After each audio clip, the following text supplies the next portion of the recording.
جی جناب محترم جاوید لطیف صاحب۔ شکریہ جناب چیئرمین صاحب، اسپیکر صاحب۔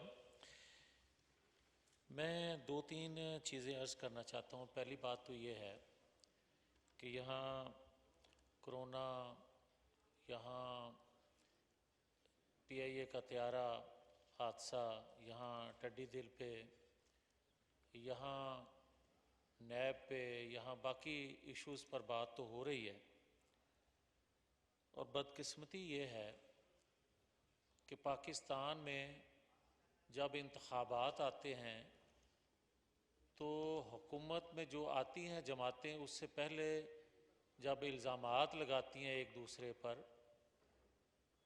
تو جب خود حکومت میں آتی ہیں تو اس پر 10% بھی اگر عمل ہو جائے تو آئندہ شاید کسی کو الزام لگانے کی ضرورت شاید پیش نہ آئے۔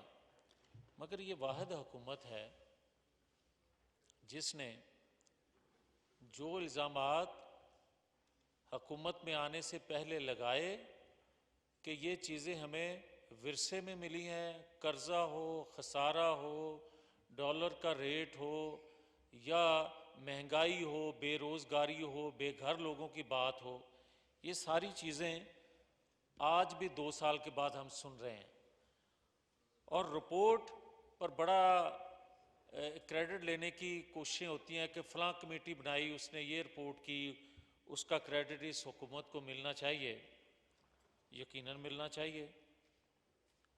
چینی کے حوالے سے ایک کمیٹی نے رپورٹ پیش کی، اس کا رپورٹ میں ہی جو حشر ہوا یا جو بااثر لوگوں نے اپنا اثر رسوخ استعمال کرتے ہوئے جو اس کا تیا پانچا کرنا تھا وہ تو ہوا، مگر میں چھوٹے چھوٹے ناموں کی بجائے آپ کی توجہ ایک بڑے نام اور سرپرست کی طرف لے کر جانا چاہتا ہوں۔ یوٹیلیٹی سٹور جس وزارت کے انڈر ہے، وہ وزارت اس وقت آج کے پرائم منسٹر کے پاس تھی، اور ہمیشہ سے یہ دیکھا جاتا رہا ہے کہ آپ 15-20 ارب ماہانہ چینی پرچیز کرتے تھے، بقول آپ کے کہ آپ کی حکومت کے کہ رمضان میں یہ ضرورت زیادہ بڑھ جاتی ہے، 3-4% گنا زیادہ اس کی ضرورت پڑتی ہے، لہٰذا زیادہ پرچیز کرنی پڑتی ہے۔ مگر آپ نے تو 3,65,000 ٹن اس رمضان کی آمد پر پرچیز کی، جب ریٹ تھا چینی کا فیکٹری میں، مل میں 72 روپے، آپ نے پرچیز کی 82 روپیز میں۔ آپ یہ دیکھیں کہ یہ 10 روپے کا گیپ، اربوں روپیہ اس سے کس نے کمایا، اس کے بعد اس پر اربوں روپے سبسڈی جو دی گئی وہ کس کو ملی۔ یہ وہ چیز ہے کہ اگر آپ کمیٹی کھیلتے رہیں گے، رپورٹوں پر کریڈٹ لیتے رہیں گے، تو اس عوام کو کم از کم بتایا جائے کہ ہر ایشو، وہ ادویات سکینڈل آئے یا گیس بجلی کے آپ بل زیادہ بھیجیں، اور اس پر بھی پرائم منسٹر صاحب جو ہیں وہ کمیٹی بناتے ہیں، اور 2 سال گزرنے کے بعد بھی وہ پیسہ واپس نہیں ہوتا، مگر اس کے باوجود میں آگے بڑھنا چاہتا ہوں۔ میں آج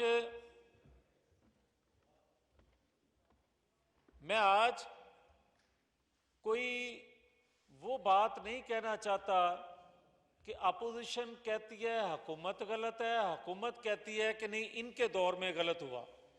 میں بطور ایک پاکستانی کے اور 22 کروڑ عوام کی شاید جو وہ سوچتے ہیں ان کی نمائندگی کرتے ہوئے 2 باتیں عرض کرنا چاہتا ہوں۔ پہلی بات تو یہ ہے کہ ہمیں یہ آج فیصلہ کرنا چاہیے، اس عوام کو کرنا چاہیے 70 سال بعد، کہ ہم کھڑے کہاں ہیں۔ 70 سال بعد ہمیں یہ فیصلہ کرنا ہے کہ جو ہم الزام دوسرے پر لگاتے ہیں اور خود ہی وہی کام کرتے ہیں تو پھر غدار کون ہوتا ہے۔ آپ یہ دیکھیں، ایک ڈان لیکس، اس پر اقبال صاحب، اس پر جب ذکر آیا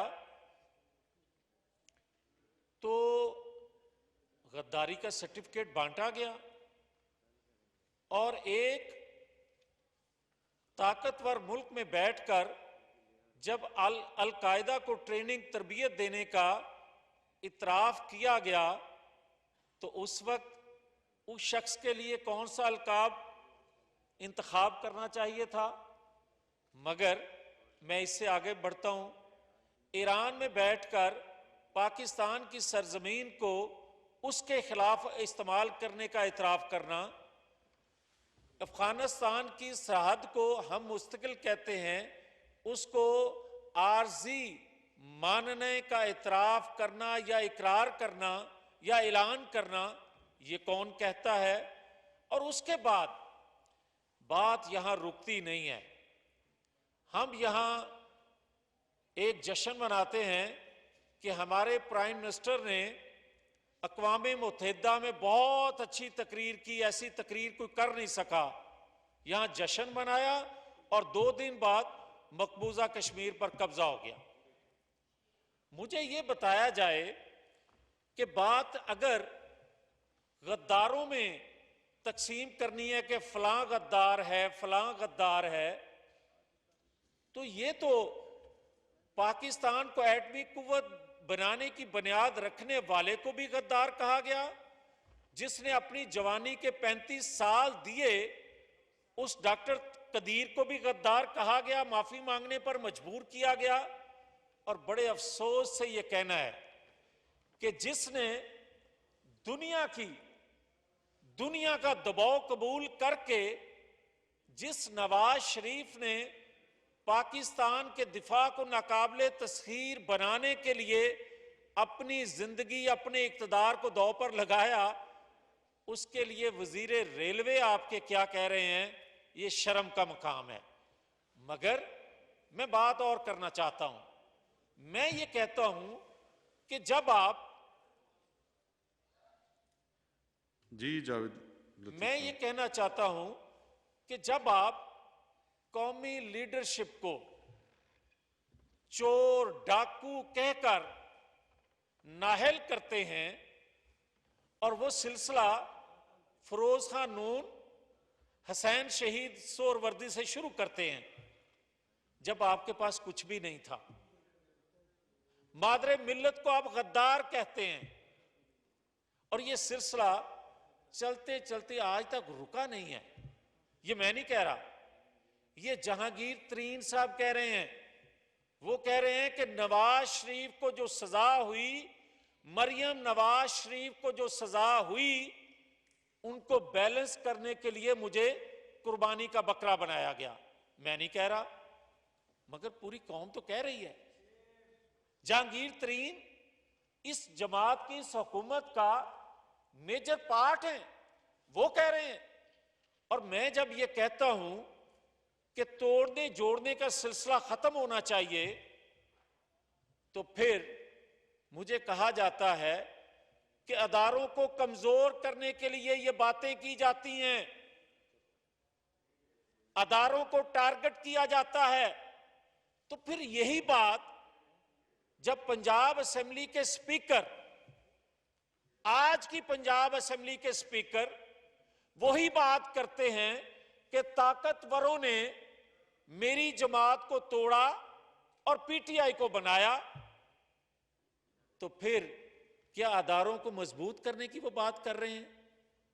تو پھر یہ تفریق جو ہے کہ کسی کے لیے الفاظ اگر کوئی ادا کرے یا بہتری کی بات کرے تو اس کے لیے کیا الفاظ کا چناؤ کرنا ہے، اس کو کس تناظر میں دیکھنا ہے، اور کوئی اس سائڈ سے بات کرے تو اسے کس تناظر میں دیکھنا اور کیا کہنا ہے۔ یہ اگر روش پاکستان کے اندر سے ختم نہیں ہوگی. اور یہ سب سے بڑی ذمہ داری جناب اسپیکر اس ایوان کی ہے کہ اگر ہم ایک دوسرے کو صحیح بات کو بھی یہ سوچ کر غداری کا سرٹیفکیٹ بانٹ دیں گے یا اس کے گلے میں وہ سرٹیفکیٹ ڈال دیں گے کہ کیونکہ یہ کہہ رہا ہے، تو پاکستان کے ادارے کمزور سے کمزور تر ہوتے جائیں گے.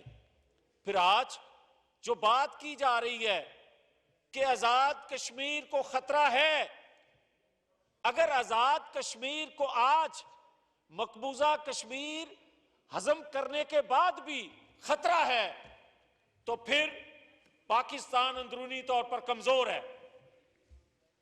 دشمن یہ جانتا ہے اگر ہم اندرونی طور پر مضبوط ہوں گے، ہمارے ادارے مضبوط ہوں گے، ہماری معیشت مضبوط ہوگی، تو ہمیں کسی ہمسائے سے تو کیا دنیا کی کسی بڑی طاقت سے کوئی خطرہ نہیں ہو سکتا. اور اگر ہم یہی القاب اور یہی سرٹیفکیٹ لوگوں کو نااہل، لوگوں کو غدار کرنے کے لیے کام کرتے رہیں گے تو پھر یہ پاکستان خدا نخواستہ خطرے میں جائے گا. میں کہنا یہ چاہتا ہوں کہ خدا کے لیے یہ نااہل کرنا، یہ بیلنس کرنا، یہ غدار کہنا، آج ضرورت اس بات کی ہے. میں نے یہ بات کبھی نہیں کہی مگر آج کہنے لگا ہوں.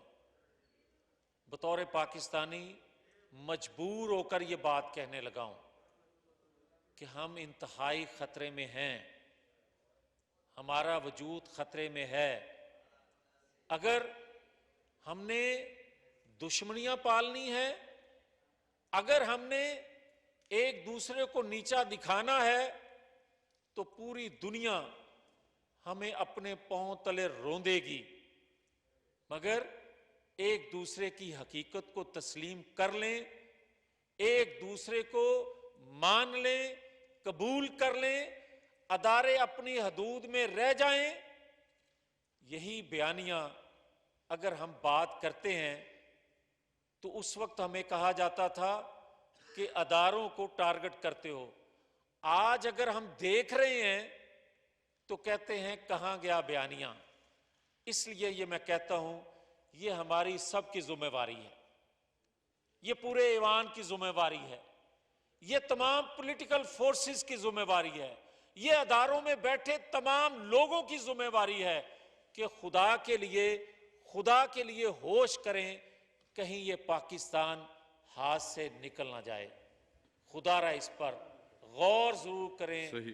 خدا نہ کرے ایسا ہو، خدا نہ کرے ایسا ہو، خدا نہ کرے ایسا ہو، مگر ہمیں بھی اپنی ذمہ داری کا احساس ضرور کرنا چاہیے. شکریہ. بہت شکریہ جی.